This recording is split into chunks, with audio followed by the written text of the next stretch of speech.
Hi everyone. Hey, I wanted to let you know about this set of mason jar lids that I picked up. These are dark brown. They're nice slotted lids, and what you can do is make any mason jar a piggy bank.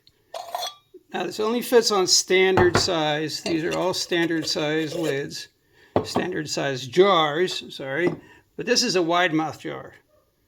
And you can see this guy is not going to fit the way it's supposed to. You could do it that way. That's if you want to have an inverted lid, it would work that way, I guess.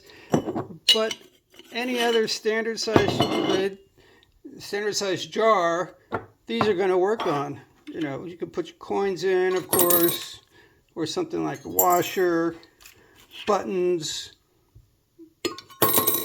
anything you can fit in the slot. They, like I said, they're steel. They're not aluminum or tin, so they're strong. They're going to last, and they serve a great purpose. Check them out. Take care and have a great day.